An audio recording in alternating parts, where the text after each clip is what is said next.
All right. Well, here we are at week 15, the last week of lecture for this course. Week 15, we're going to look at some of the meta-ethical and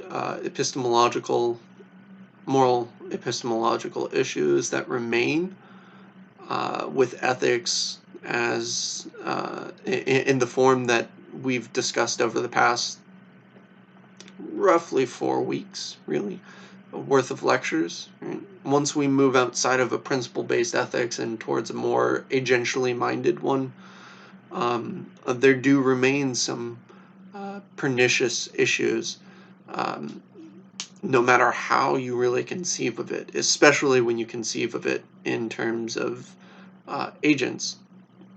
These are some issues that remain. Right?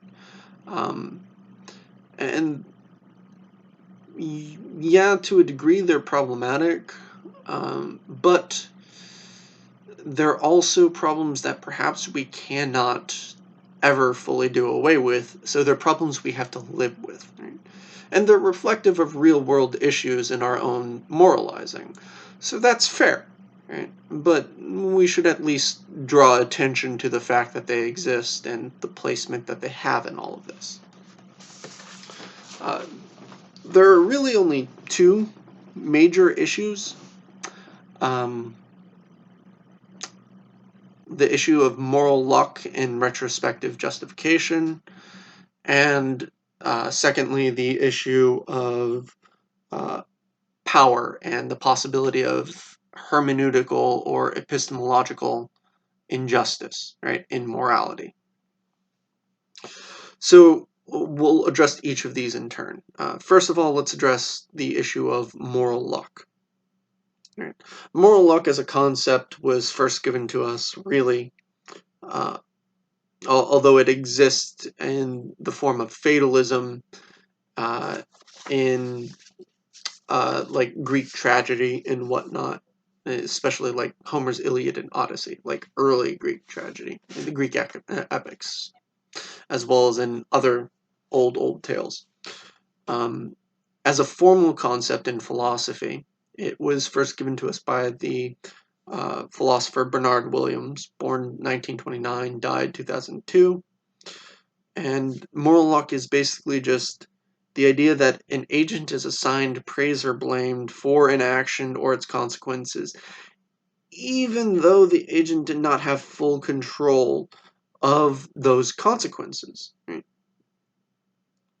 And this is an important thing we must acknowledge, because even if we intend for something to go a particular way, it's not as though we have full control of it. There's always going to be outside factors that affect the way that events pan out. And insofar as events pan out in ways that, you know,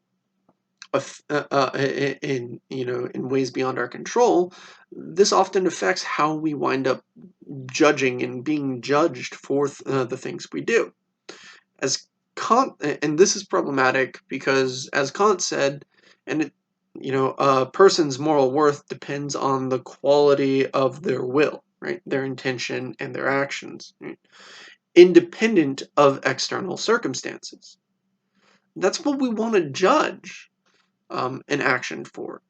But we can never fully remove the action from the context of the circumstances that it takes place in, or the consequences, right? And that will always include elements that are not fully within our control.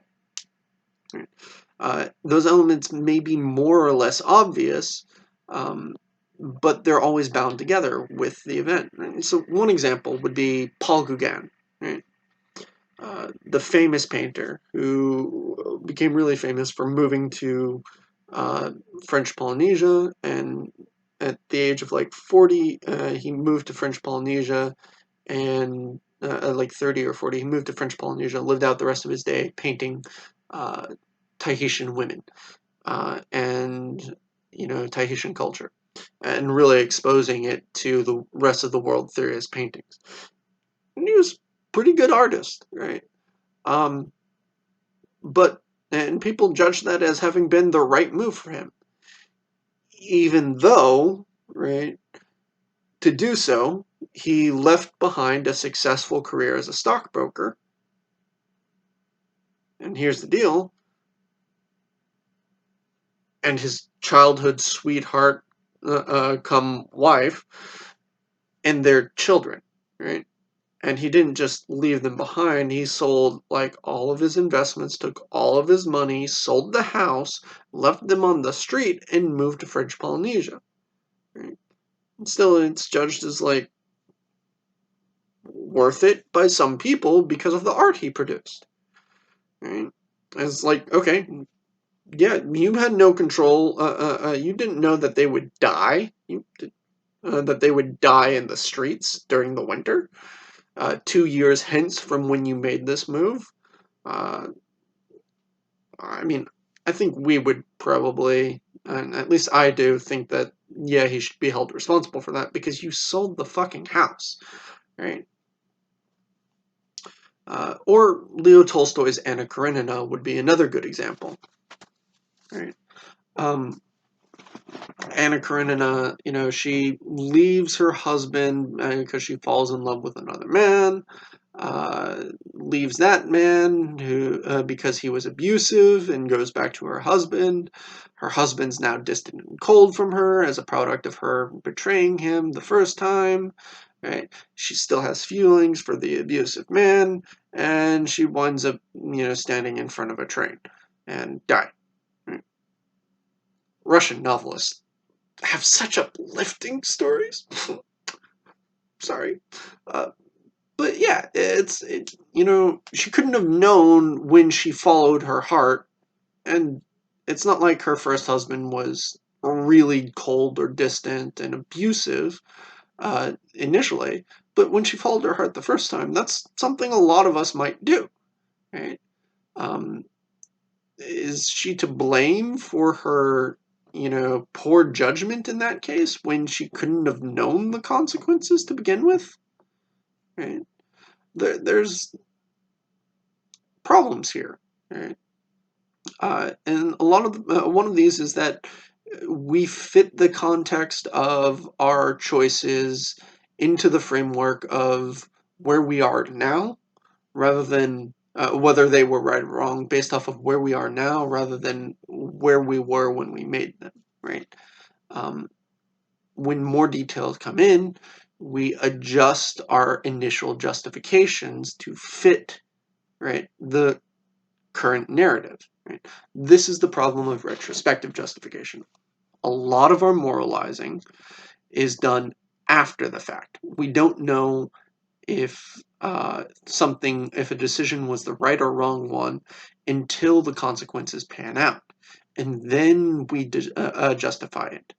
Right? And even then, right, it's not necessarily like we're justifying things rationally. In all cases. Sometimes we're justifying them emotionally, right? Trying to maintain that we did the right thing, even in light of the feeling and the evidence that of otherwise, based off of those consequences. Right? And that's one of those problems. Is a lot of our justification is ongoing as we look back at past actions. Right? We live in the realm of what if, with regards to, at least to some degree, when we do retrospective justification.